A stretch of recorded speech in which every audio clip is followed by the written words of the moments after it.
Before I start, I have a confession, and that is that I actually had a PowerPoint presented and ready to present to you, but I've scrapped it last minute because that is not my style.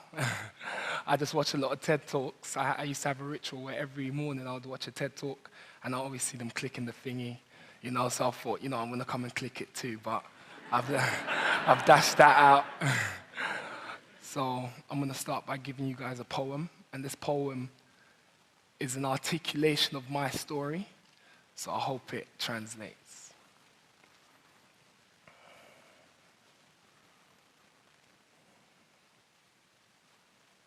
Have you ever seen the eyes on a butterfly's wings? Deep like the gaze of a glorified king.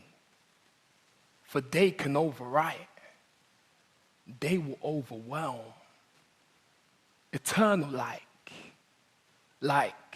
like they appear from another realm, another world, another life.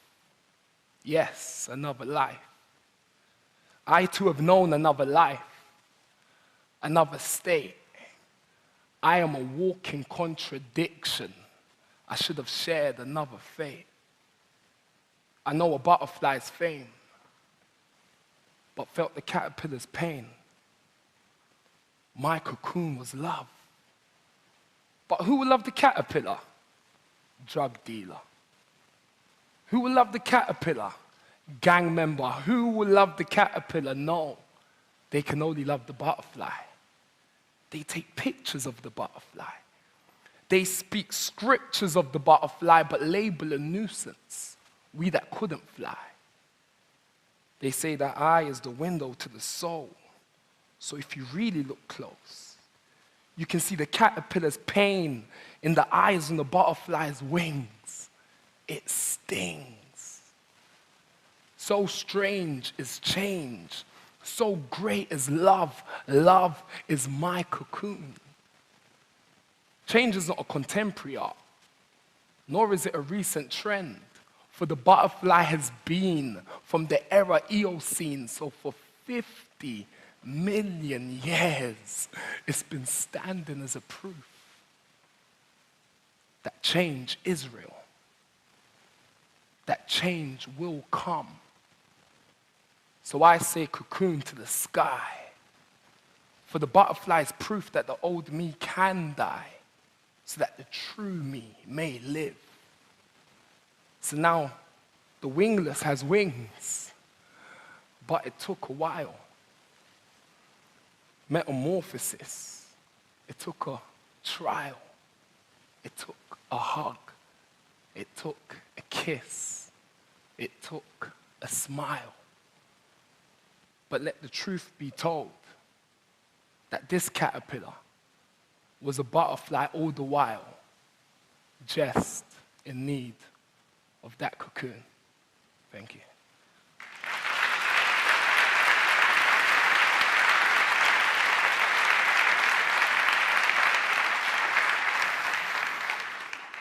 You see, today I stand before you as a butterfly, yeah? I hope I look pretty like a butterfly too.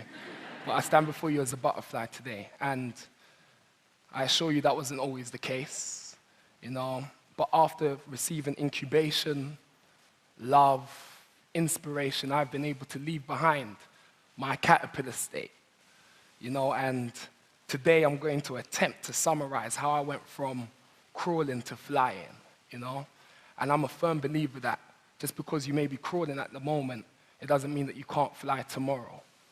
And I think the best way to summarize my journey thus far is to answer a question. And that question is, why did I join a gang? Why do people join gangs? It's a question that's thrown at me a lot of times, And I always give a politically correct answer. I'll say, oh, yeah, there's social issues, and yeah, there's economical factors, and, emotional deficiencies. And all of these answers are true. And they have parts of the truth, overall truth. But in this tapestry of an answer, I believe that the most potent strand is the fact that I had ambition. I was ambitious. That is why I became a gang member. That is why I became a leader in the gang.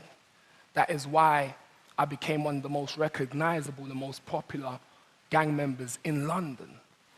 And it wasn't always my ambition to be a gang member.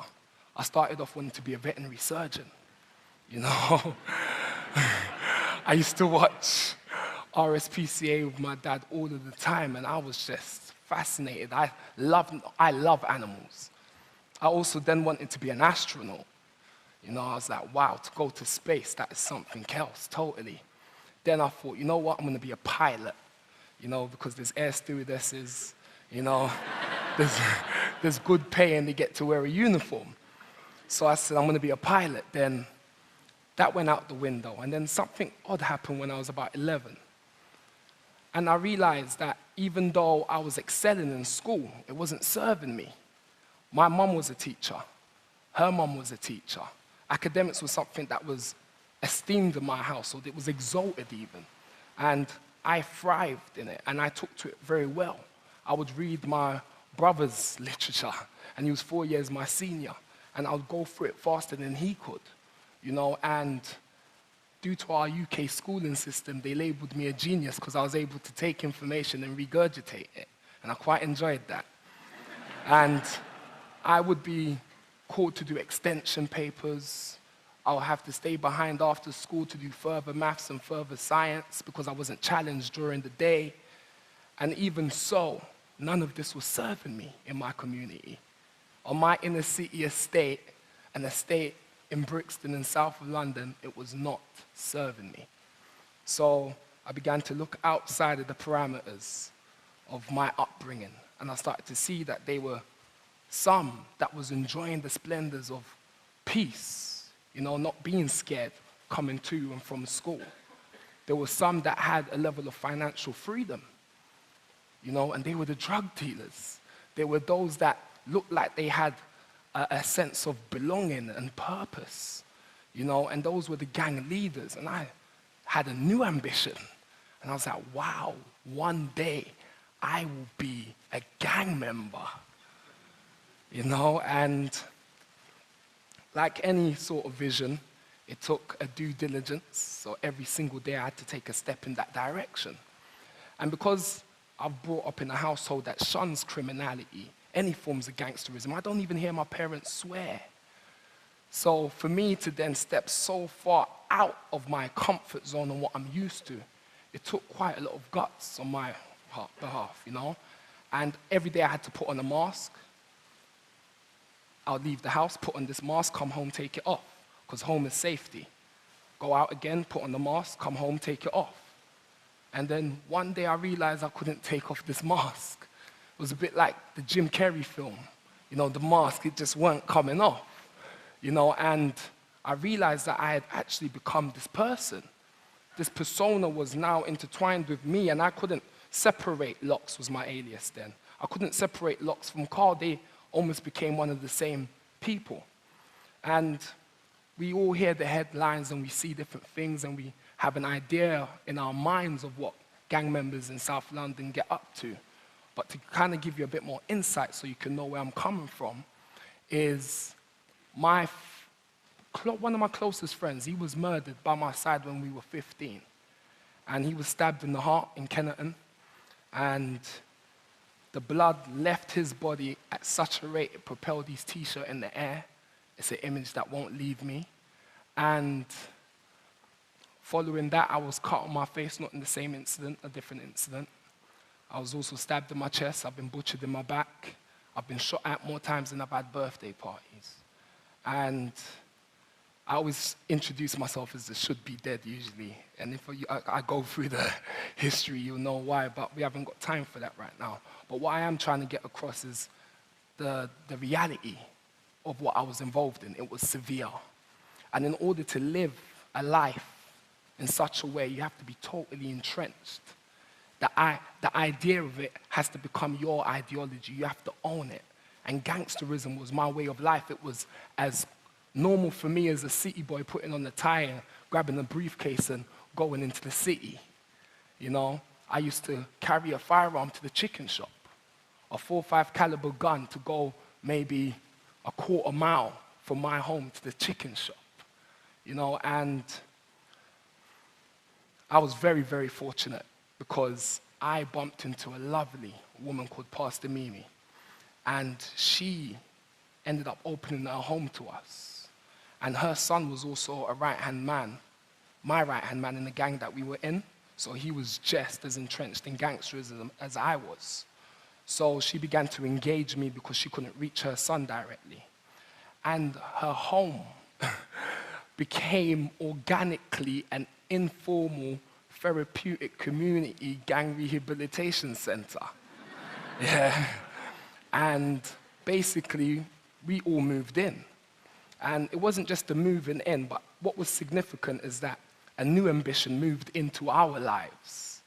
And that was that we wanted to get out of the life that we were in. She convinced us that we were more than gang members.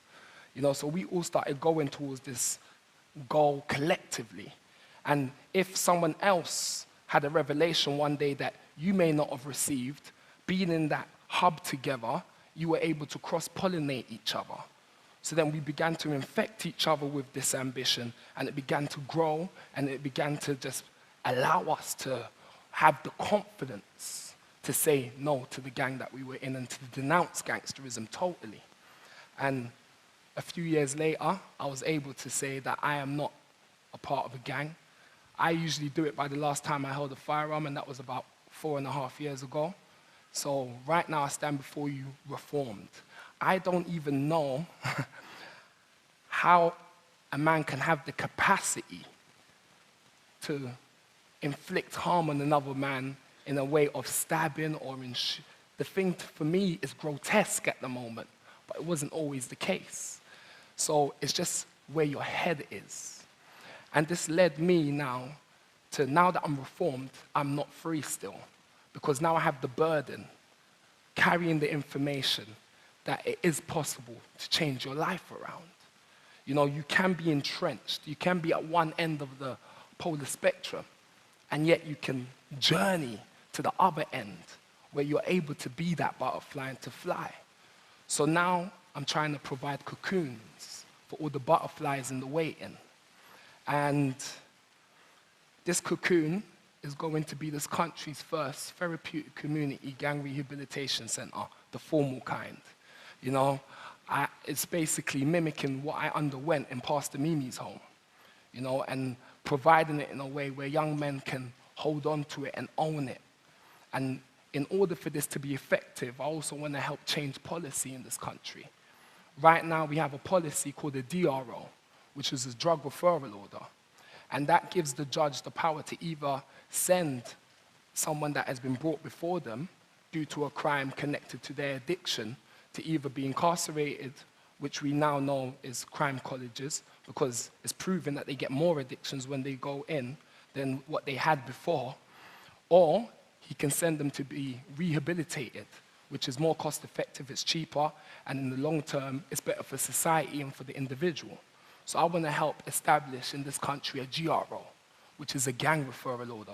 It doesn't exist at the moment, but I'm very hopeful that when many hear the message that you have heard today, they will also believe and also want to help. Thank you for listening.